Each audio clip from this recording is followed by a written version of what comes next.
Kalenkin, the 10-foot terror bird that chose violence.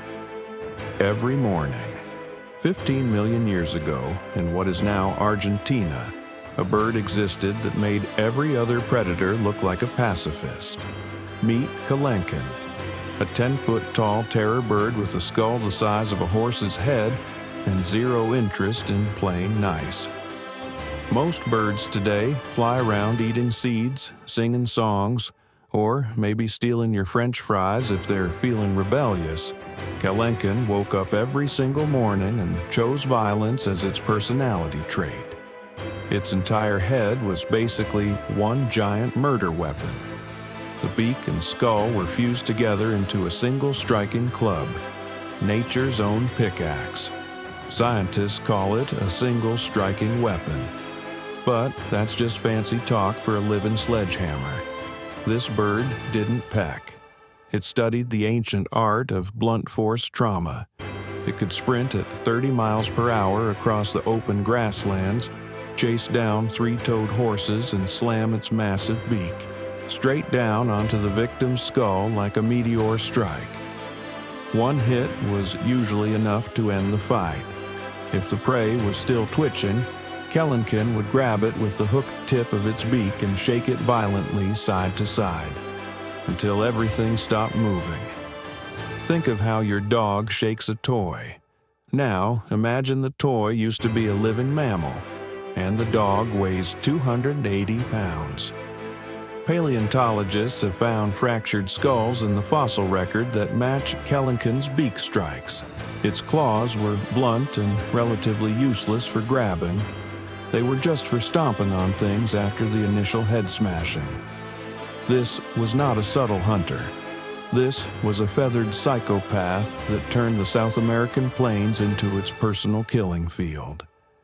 Imagine a 10-foot bird sprinting across the grasslands, head lowered like a living battering ram. And you start to understand why everything that lived back then probably had recurring nightmares about birds. Kalenkin wasn't just surviving. It was dominating through pure, unfiltered aggression. But birds aren't the only ones with anger issues. Let's talk about something that makes terror birds look almost reasonable. Hatzegopteryx, a pterosaur with a 40-foot wingspan and serious boundary problems when it came to prey size. Most flying reptiles were happy eating fish and small animals. Hatzegopteryx looked at that lifestyle and said, "Nope, I'm going to eat dinosaurs." Not baby ones either. We're talking about swallowing whole 6-foot-long juvenile dinosaurs in a single gulp. Its skull alone was 10 feet long, longer than most people's bedrooms. While other pterosaurs had delicate, lightweight heads for catching fish, Hatzegopteryx built its skull like a cement truck, thick, heavy, and designed to handle whatever nightmare scenario it was about to create. Scientists believe it would grab smaller dinosaurs, fly up a short distance, and then drop them from height, just to shatter their bones before landing to eat the mess. Its mouth could open wider than most car doors. Once it decided something was lunch, there was no escaping. This was basically a nightmare pelican with the attitude of a great white shark. Picture a small dinosaur living its best life on an island, maybe working on its tan, when suddenly this giraffe-sized flying nightmare drops out of the sky and decides you look like a roast beef sandwich. The bite force was intense enough to puncture skulls and spines without breaking a sweat. This creature lived on an island, which means it had nowhere to run and nowhere to hide. Perfect conditions for a flying apex predator with zero chill. Now, let's move from the skies to the ground and meet something that makes those look almost tame. Smok, a Polish dinosaur literally named after the word for dragon, because terrifying, bone-eating psychopath was already taken. Smok lived 210 million years ago and had one very specific obsession: eaten bones, not just gnawing on them, crunching through and swallowing entire bone fragments for the nutrients. We know this because paleontologists found its fossilized poop, which is basically a bone smoothie. Inside were rib bones, leg bones, even its own teeth that broke off during particularly aggressive meals. This creature was biting so hard, it constantly shattered its own teeth and then swallowed the pieces. But here's what really earned Smock its dragon name. It ate other Smocks. Bite marks on Smock bones match Smock teeth perfectly.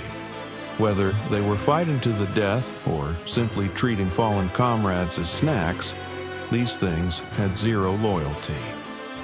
Some skulls show healed injuries, meaning they survived having their face bitten off by another Smock and just went right back to business. The teeth were serrated like steak knives. The jaws were powerful enough to crack bones like pistachios. Smock would grab an unlucky early mammal or amphibian and bite down until everything started breaking. Then keep going until the whole thing was small enough to digest. One fossil shows a smoke tooth embedded in an amphibian bone. That was trying to heal around it, meaning the victim survived the initial attack, only to probably get eaten by something else later. Land predators with this level of aggression and cannibalistic tendencies were setting the tone for what was to come in the dinosaur age. Land predators are scary enough, but what happens when you put them in water where there's nowhere to run? Meet Tylosaurus, 46 feet of angry sea lizard that turned the ancient oceans into its personal hunting ground. Its head was bigger than most people's entire bodies. The front of the snout was solid bone with no teeth, basically a built-in battering ram. Step 1. Ram the prey at high speed and scramble its brain. Step 2. Grab the stunned victim with a mouthful of cone-shaped teeth. Step 3. Swallow everything whole. Scientists have found Tylosaurus fossils with entire 6-foot fish inside their stomachs. Not chewed, not in pieces, but the whole fish. Another had the remains of a plesiosaur. This thing had zero problems eating other giant marine reptiles. Its jaw could unhinge and open almost 180 degrees, turning it into a living garbage disposal with anger issues. The throat teeth made sure nothing was getting back out once it went in. Tylosaurus lived in Arctic waters during the Cretaceous, doing all this murder in near-freezing temperatures. Most reptiles get sluggish in the cold. Tylosaurus apparently just got more focused on the task of biting everything in half, but even sea lizards have limits. Let's talk about something that makes the ocean look like a playground. Deinosuchus, the terrible crocodile, was 40 feet of patient, calculating hatred with a bite force that could crush a car. This wasn't just a big crocodile, it was the crocodile. Its skull was over 4 feet long and packed with teeth as thick as bananas. It would wait perfectly still at the water's edge until something came for a drink. A hadrosaur, a turtle, even young tyrannosaurs. Then those jaws would snap shut with 20,000 pounds of force. Game over. Fossil sites are full of crushed bones with Deinosuchus tooth marks. Some show amputated limbs where something got grabbed by the leg and simply ripped clean off. Others have teeth embedded in bone with healing marks around them, meaning some victims survived the initial attack, but not for long. Deinosuchus didn't just bite and release. It would roll with its prey underwater until it drowned. Then drag the carcass to an underwater lair to rot until it was tender enough to tear apart. River ambushes were its specialty, but it was happy to eat anything that came within range. Torvosaurus, the bruiser that specialized in killing giants. Now, let's talk about something that makes even Deinosuchus look almost reasonable. Torvosaurus was 40 feet long and decided regular-sized prey was beneath it. Its skull was built heavy and long, packed with 10-inch teeth designed for punching through the hide of 20-ton sauropods. While Allosaurus was being athletic and graceful, Torvosaurus was the bruiser who showed up specifically to fight the biggest herbivores. Fossil sites in Portugal show Torvosaurus was the only large predator hanging around massive sauropod graveyards, suggesting it either specialized in hunting giants or was scary enough to keep every other predator away from the free lunch. Even other Torvosaurus weren't safe. Bite marks on their bones show they fought each other regularly. These things were so aggressive, they would bite each other's faces off and then just keep living like nothing happened. Ceratosaurus, the cannibalistic horned killer. And then there's the one that might take the crown for pure unhinged behavior, Ceratosaurus. This dinosaur walked around with 3 horns on its face, but the real horror was what it did with its mouth. Fossilized Ceratosaurus skulls are covered in healed bite marks that match other Ceratosaurus teeth perfectly. These things were biting each other constantly. During dry seasons, when water sources dried up, Ceratosaurus would skip the aquatic diet and start eating each other. That's when the cannibalism was in full swing. Herrerasaurus, the original dinosaur gangster. Herrerasaurus was one of the first dinosaurs. Apparently, they decided to set the tone for the next 165 million years. This wasn't some giant plant eater slowly figuring out how to be a dinosaur. Herrerasaurus was 20 feet of pure predator with pack-hunting instincts and a complete lack of mercy for anything smaller than itself. The jaws were full of serrated teeth designed for one purpose: turning other early dinosaurs into bite-sized pieces. Argentina, 231 million years ago, was basically Herrerasaurus, and friends running a protection racket on every other animal in the ecosystem. Small herbivore dinosaurs, primitive reptiles, early mammals, everything was fair game for what was essentially the world's first dinosaur gang. They hunted in groups, which is already terrifying, but the fossil evidence shows that they were bringing their kids along to the family business. Multiple generations were working together to take down prey that was too big for any individual to handle. They were literally teaching their young ones how to properly disembowel from an early age. The grasping hands had curved claws, perfect for holding on to struggling victims while the teeth went to work. Those long, powerful legs meant nothing was outrunning a pack of motivated Herrerasaurus who'd already decided that you looked like dinner. Bone beds show multiple herbivores with matching bite patterns from Herrerasaurus teeth. These were not random attacks. They were systematic hunting operations with repeated success. It's the kind of organized violence that would make even humans start taking notes. Utahraptor, the pack-hunting toe-claw nightmare. Utahraptor is what happened when evolution looked at regular raptors and said, "You know what? This needs more raptor." Most people think of raptors as human-sized pack hunters with attitude problems. But Utahraptor was 23 feet long, weighed half a ton, and had foot claws that were almost 10 inches of pure nightmare fuel. Each claw was curved and razor-sharp, designed specifically for opening up large mammals from the inside out. The really scary part wasn't the size, it was the teamwork.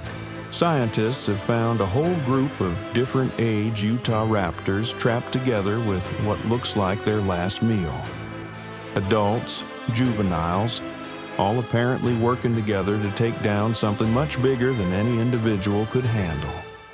The tag team strategy was pretty simple in concept and terrifying in execution. Surround the target, everyone jumps on at once. Start kicking with those giant toe claws until something vital gets punctured. The leg muscles were built for delivering massive force through those claws. We're talking about kicks that could punch through thick hide and into organs and just have them spill out all over the ground. Meanwhile, the smaller raptors would be using their hand claws to hang on to the victim's back and flanks, biting whatever they could reach. The fossil evidence shows these things hunted in family groups, which somehow makes it even worse. Nothing says, "We really thought this through," like bringing your kids to work when your job involves disemboweling large herbivores. And the worst part? These were incredibly intelligent dinosaurs. They were smart enough to plan these attacks. They had good eyesight, a decent brain size, and apparently excellent communication skills for coordinating multi-raptor takedowns. Acrocanthosaurus, the frat bro dinosaur that jumped on giants. Acrocanthosaurus wasn't just wandering around hoping to stumble into lunch. This 40-foot-long predator had a very specific target demographic, anything that weighed 40 tons or more. That's already a red flag because most sane predators look at something that massive and think, maybe I'll just eat some fish today. But not Acrocanthosaurus. This thing saw a Sauroposeidon, a dinosaur the size of a 4-story building, and thought, yeah, I can take that. The spine had these huge ridges running down the back, probably supporting muscles built specifically for wrestling with giants. We actually have proof of this because some genius paleontologists found trackways in Texas. Not just any tracks, a crime scene. You can see Acrocanthosaurus footprints following a herd of sauropods step by step. And then, at one point, the predator tracks show this weird skip pattern. And that skip? That's where Acrocanthosaurus launched itself at a 40-ton herbivore and tried to latch on. The audacity is just insane. Your average predator sees something that weighs it by 8 times and would back away slowly. Acrocanthosaurus saw the same thing and literally thought, what a frat bro thinks. Hold my beer. I'm going to jump off this building. Except it jumped and attacked giant sauropods. The teeth were serrated steak knives, perfect for opening massive wounds and just letting blood loss do the heavy lifting. And those arms, while short, ended in these wicked claws that could probably punch through hide and hold on while the victim thrashed around, trying to shake off what was essentially a very angry lamprey with legs. Fossil sauropod bones show gouges that match Acrocanthosaurus teeth perfectly. So, yeah, its plan actually worked, which makes it even more disturbing. These are just 10 of the most psychopathic prehistoric animals that ever lived. From terror birds that smashed skulls like hammers to sea lizards that swallowed entire fish whole. From bone-crushing dragons to giant bears that stole kills from dire wolves. Prehistory was absolutely packed with creatures that make modern predators look like house cats. The ancient world wasn't just dangerous. It was a psychopath's playground. Evolution wasn't kind. It rewarded the biggest, meanest, most specialized killers. And for millions of years, that strategy worked perfectly.